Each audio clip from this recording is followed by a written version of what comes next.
Okay, guys, today we have a video around Dr. Fate. Everyone's like sorcerer, magician from DC. You know him. So I'm gonna hit you with some hard news right now. This guy might be on fraud watch, or well, he might be not as good as people think he is. I'll say that he's not bad at like Raven. He still does stuff, but we'll go into it. Yeah. So throughout the DC events, those like world-ending, universe-ending events where all the heroes have to step up, or like a good amount of heroes have to like go stop like some big villain. Doctor Fate is just not there. He's just usually just off doing something else.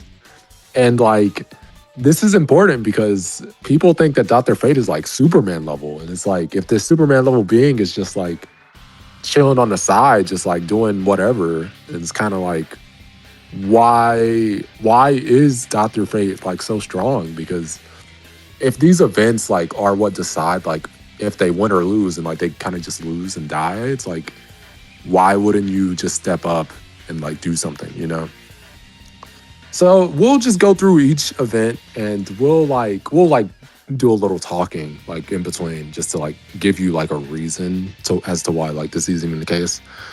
So starting off with Crisis on Infinite Earths, 1985 issue 5, right? Dr. Fate is like trying to stop like Red Tornado, who like became like a storm. It's like, yeah, it's like he like became a storm, and it's like Dr. Fate's like saying, "Oh, this is not natural. Perhaps I cannot prevent the Earth disaster. But Dr. Fate can calm this madness. Coming, Power Girl?" It's like, yeah, so they're trying to like stop the storm. Later on, Dr. Fate needs help by like Satana, another guy called Sarzin the Sorcerer, and like himself to like actually stop it. Also, Johnny Thunderbolt.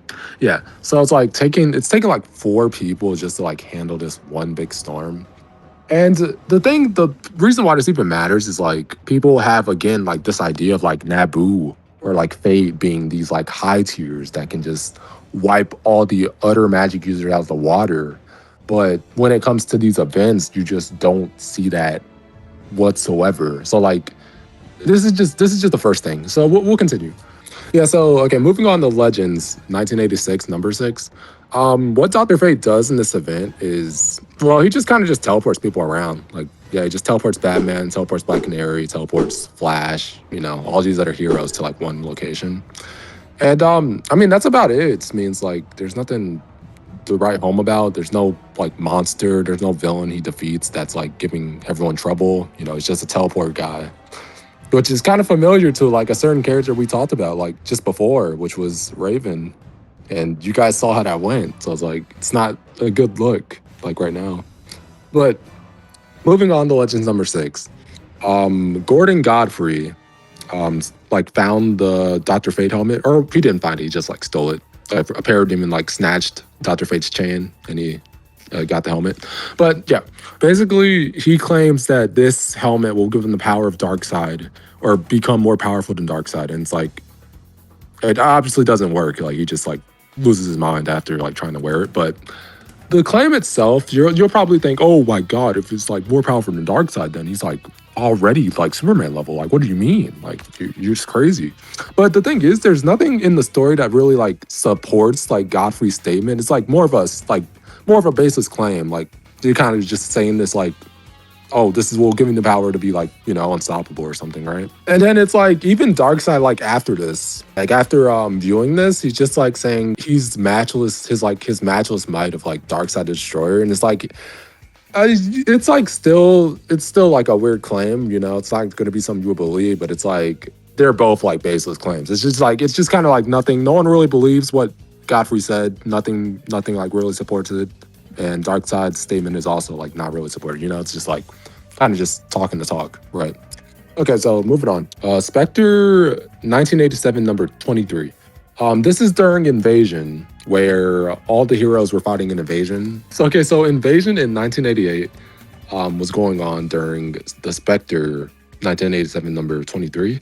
And Dr. Fate and all these magicians show up to like one location, and like Spectre just tells them to like, oh yeah, you guys don't want to join because the Lords of Order like told you guys. So it's like kind of just cuts down to like the Lords of Order and just follows them. I mean, it's like it's still not really helping him, even if it's like a reason, it's not like helping the case of him like not doing anything in these events because we went through Legends, we went through Crisis on Infinite Earths, and it's like he's not really doing anything on his own to like really help him.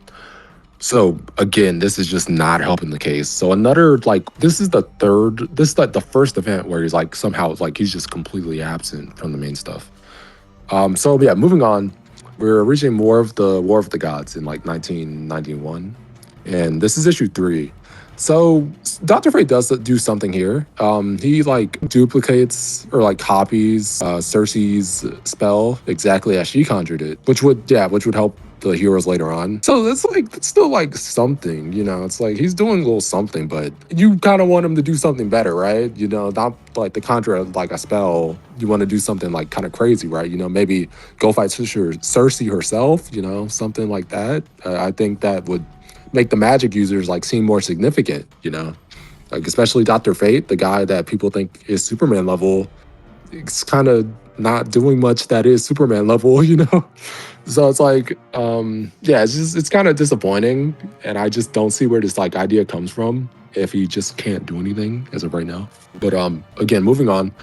Dr. Fate 1988, number 32. He like helps Wonder Woman fight this Egyptian god. Thopher is like the ruler of Egypt, but yeah, he like gets smacked around though. And it's like she needed Wonder Woman's help. And even after getting smacked and getting a chance to use the spell, it took time just to like drain, to like create a power drain spell. But the power drain spell in particular, just like it used the own monster's power against them. Like it was like using its own energy to power a power drain spell. So it's like it's kind of weird. It's like really weird to like say that this is even a like good feat because it's like it's just counteracting the energy with the monster's own energy, not exactly Fate doing it, like with her own power exactly, right?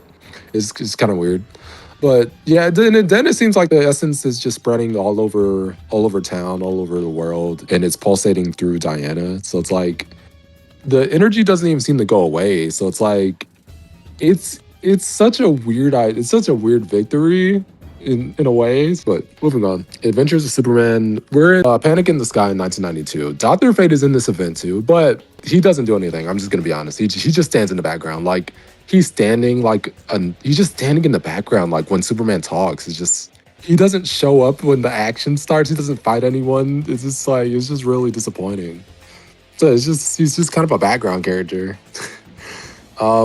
I mean, there's not really anything to say. It's just that's how it is. It's like you can go read it yourself. It's just not doing anything. But moving on to Zero Hour, Crisis in Time in 1994. Extant, this time traveler or this time villain like called Extant is like he shows up in like issue 3 and then he like pulls up on the JSA and then like ends like this is like the first page he shows up in. He like one shot Dr. Fate. This guy just gets one shotted.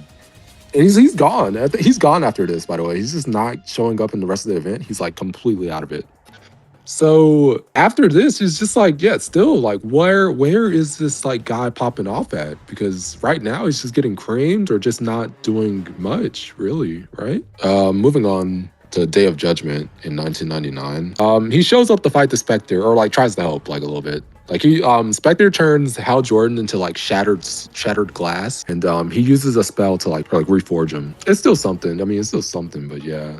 After that, he like goes on to fight Neron with like Alan Scott, and they just don't do well. It's like they kind of just get like pushed aside. Like he calls their magic parlor tricks at best, and it's like, oh, it's kind of that's not like a very good statement for the guy who's wearing the helmet of Naboo, right? I don't know. It's like he just doesn't do anything here either. He doesn't defeat Neron. He doesn't like stalemate. He doesn't do anything there.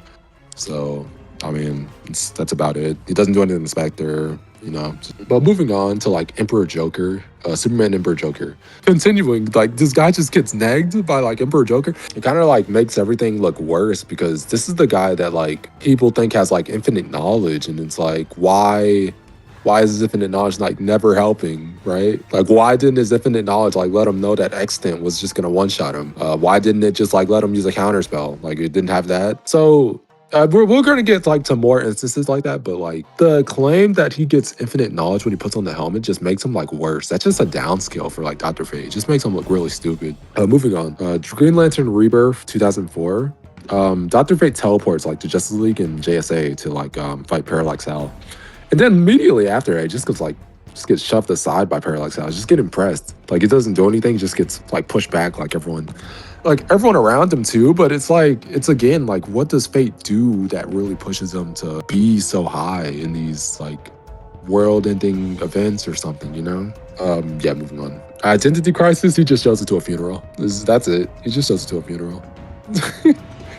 it's yeah, that's embarrassing. We'll move on. We'll move on. Day of Vengeance, he shows up in one page in issue 2, and he just like gets nagged by Spectre, and there he goes. I mean, yeah, not really anything else to say. I forgot to mention a few of these events. You might notice that I'm skipping over like a few of them, like Infinite Crisis. Like where was he during Superboy Prime? You know, popping off, and like where was he during Death of Superman? Right? Yeah, he just doesn't show up for those events. Like, yeah, he's just gone. Like, he doesn't show up. He doesn't fight Doomsday. He doesn't fight any of those guys. So it's like he's not like a reliable guy to have. He's just yeah, he's not showing up to these events. This is like another issue. It's just yeah, he's absent, just completely absent. But moving on to like events he is in. 52 after Infinite Crisis 2005. This was in 2006. So in 52, he just shows up. He just shows up in flashbacks. He's not like doing anything. He just shows up in flashbacks. That's it. Amazon's Attack, he doesn't show up. So he just does not show up. Again, the JSA shows up, but he doesn't show up. He's special. Like Dr. Fate has his own thing going on, you know? Like doing his own thing. Yeah. JSA is just doing more than Fate, which is pretty embarrassing. Okay, so when the Sinestro Corps pull up to Earth and the Superman Prime shows up, or Superboy Prime, every hero like just gets on his position immediately. But you know who wasn't there? Dr. Fate. Yep, that's right. He is absent again. He's just not there. It's like really crazy. It's like a pattern or something, you know? It's just like wow. But yeah, moving on. Green Lantern 2005. Again, the JSA show up, but not Dr. Fate. No, he's doing his own thing. But moving on to Blackest Night though, he does show up here, and it's like there's like 2 Dr. Fates here. Kent Nelson shows up as a Black Lantern, and he's like pressing Alan Scott a little bit. You know, it's like we get a brief little thing going on, but after that, we get like I think this is Khaled. I'm gonna assume this is Khaled, but yeah. So during JSA Blackest Night, we'll see like Khaled says he like sent the other like Kent Nelson. She said like killed Nelson to like outer space before he like took his soul and heart away. And so yeah, it's like it's something, but I don't think it's that impressive if we like Kent Nelson doesn't do anything either. Right? It's like all these hosts just don't seem to do anything in these events. So it's like not really anything. But moving on. In Blackest Night JSA, Black Lantern Superman pulls up. The first thing that Mr. Terrific and Alan Scott like start to say is like, oh my god, Clark and Connor barely beat that zombie Superman the first time. Well, they're not here to help us now. We're going to have to stop them another way. It's like the thing about them like stopping it barely. I mean, it's kind of true, but not exactly, because the only like problem was the regeneration, and Superman was able to harm him and like fry his face off in that event. In that story, and even like break his face off multiple times. And like same for Connor, he like blew up his body and like even hurt it, like even like took off parts of him. The same can't be said for like anyone on the JSA. They like got like creamed. Like they had to like use a machine powered by Dr. Fate's mystical powers and like Star Girl's cosmic rod to like really come up with like some sort of way to beat him. If Fate can't, or seemingly just can't, take care of like Superman Black Lantern, then it's like, and Superman himself is doing better against that same monster. What is the idea of like Superman just being like insignificant to this like guy that just doesn't seem to do anything special in these events? I mean, it's like I don't get it. Anyway, moving on. Brightest Day, after Blackest Night, yeah. He just like deals with a fire, just like helps deal with a fire. So yeah, she's doing crazy stuff as Dr. Fate, you know, like helping out with fires. Like wow, that's what we call the GOAT, the legend. Reign of the Doomsdays, which like this is his last feat in Post Crisis, by the way, or like this is the last event in Post Crisis, like one of the last events. There's a clone Doomsday out and about, and clone Doomsday walking around, and Dr. Fate and a whole team is needed to just like take out one of them. It's kind of sad because like why is Naboo or like why is Fate not able to take one out on their own since like they're supposedly that powerful, right? Like the helmet gives you infinite knowledge. So if Doomsday is like this dumbass brute, why is he like able to press a guy with infinite knowledge, you know? It's like doesn't make sense, you know. It just doesn't work. Yeah, so he can't even handle a clone Doomsday that's like getting pressed by the original.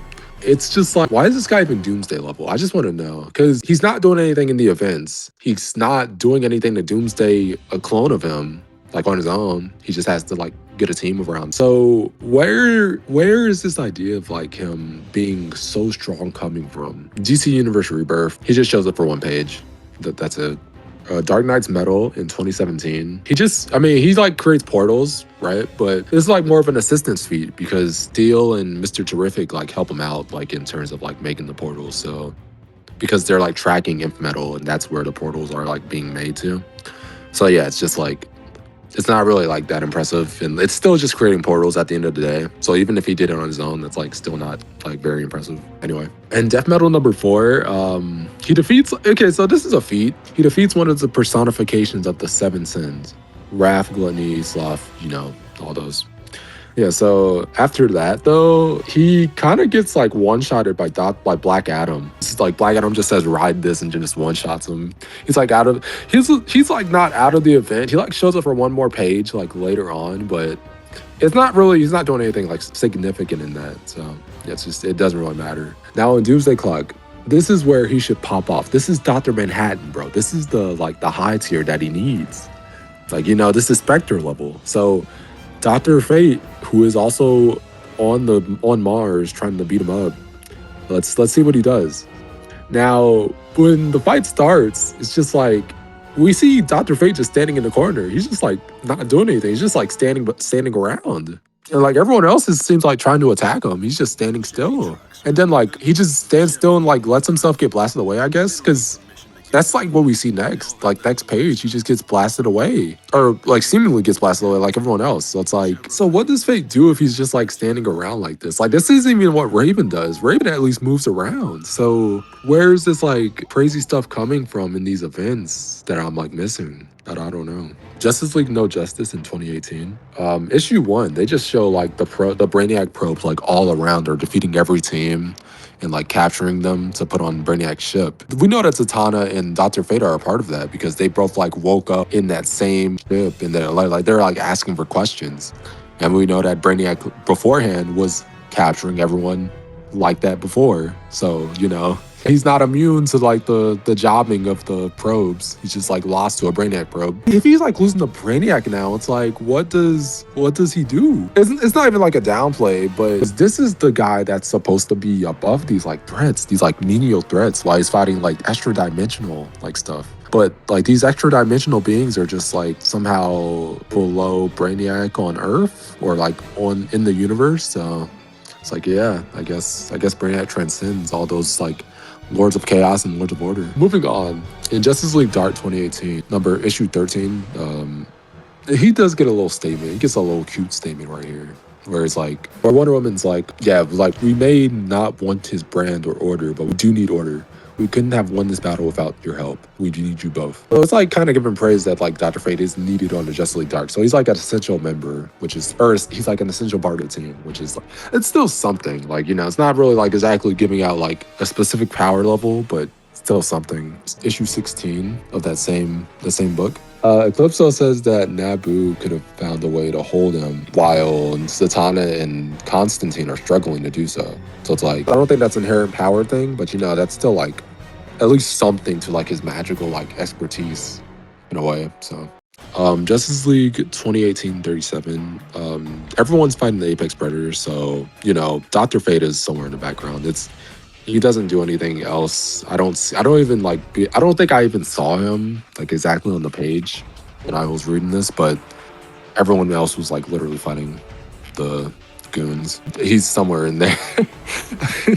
He wasn't like anywhere else. I mean, yeah, that's all I have to say. Yeah, moving on though. Dark Knight's Death Metal guidebook.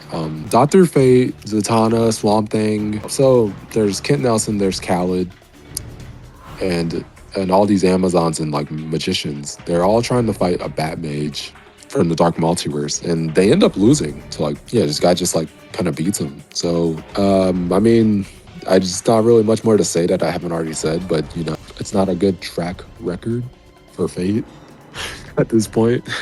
Moving on to Dark Knight's Death Metal number 3. He like creates a portal for the flashes. Again, it's just creating portals. It's just like, whatever, bro. Like, give me a feat. Give me something like attacking, defeating someone, you know? Moving on, Infinite Frontier number 0. He shows up in a photograph. That's it. That's literally it. In Justice League 2018, number 75. This is the prelude to Dark Crisis, by the way. So he just shows up as a construct. He doesn't even help everyone like fight on the moon. He isn't even summoned actually. So I guess he was just in a different plane. I don't know if they just didn't pick him because they hate him. I don't know. But moving on to actual Dark Crisis, he does get something here. He like searches all the planes for like the Justice League or the Great Darkness. So that's a little something. It's like a little cute. A little cute feat. Yeah. Lazarus Planet, Assault on Krypton. He shows the helmet of Naboo shows up in the dream sequence. Nothing really there, you know. It's just a dream sequence. That's his only appearance in the entire event. So I mean, it's not really an appearance. It's just like the helmet. I mean, it's whatever.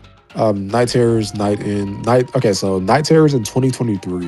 The JSA show up as like nightmare demons and like one of the nightmare like scenarios or sequences. It's again not really a feat, right? It's just again like just saying like this guy doesn't do anything really. Absolute Power 2023 number 1. This guy gets absorbed by one of the Amazos, gets drained by one of the Amazos. Yep. Naboo's just kind of not working. I don't know if the guy with infinite knowledge just like is below the Amazos or like all these other people. Or also another thing, Brainiac actually influenced like the absorption of these Amazos, seemingly. So it's like, what does Fate do again? Because it's like again, it's just like a really weird feat because he's getting messed up by Brainiac level things, right? And he's like supposed to be above that. He's supposed to be above all that, you know? It's like a different plane of existence type of deal. In Absolute Power number 2, it just shows he got captured. That's about it. It's just like showing he's actually gone. So yeah, that's about it for the event, by the way. He doesn't really do anything else. In DC All-In Special, Darkseid pulls up, and the magicians, including Dr. Fate, Zatanna says verbatim, if that gateway is finished, Darkseid will be an impossible force. I can sense that Spectre resist his control, which means their bond is not complete. Our best chance of putting a stop to this is to separate them. We just need time. So they don't even believe that Fate can go handle like Spectre side, and this is like a Spectre that's trying to fight back on Darkseid. So it should be like weaker than like a normal mentally like well Spectre, right? So he just can't seem to do anything there either. This is in 2023, by the way, so it's like it's only like 3 years like before, and it's just he's still not getting anything. Moving on to, well, I can't even move on. That's his last feat. Yeah, like he doesn't show up in the DCKO stuff, so Dr. Fate just wasn't needed for the tournament that was going to decide everything. He doesn't really help either, so it's like, what does he do? This is just like overall what he's like done in these events that have had anything besides absences. Consider all of those absences on top of the fact that there are 50 events overall. If there are 50 events and he has showed up absent to 28 of them, and the other events themselves just don't have many feats for him, why is this guy being Superman level? Because if we compare Superman's feats in these events to Dr. Fate, we would make this guy look like a Raven tier character. And that is just bad. I kind of do want to go over some things that people try to make for Dr. Fate that just aren't true. Like, for example, Dr. Fate scaling the Spectre. That is incorrect, and we'll go over a few instances, for example, to show why. In the Spectre 1992, issue 14, he just one-shots a prepped Naboo. He just says verbatim that he's prepared against Spectre's return. You caught me unaware the first time, but now you face a true Lord of Order. I am not a man born of woman, and I do not fear you. The murder of innocence is wrong. I am the instrument of destiny, of fate, and no matter what force you represent, I will prevail. And then he just gets like one-shotted. So it's like, so this doesn't really do much there, right? It's kind of just goofy. But moving on, in that same book, actually, Nabu shows up and tries to hit Spectre with his strongest castings off guard.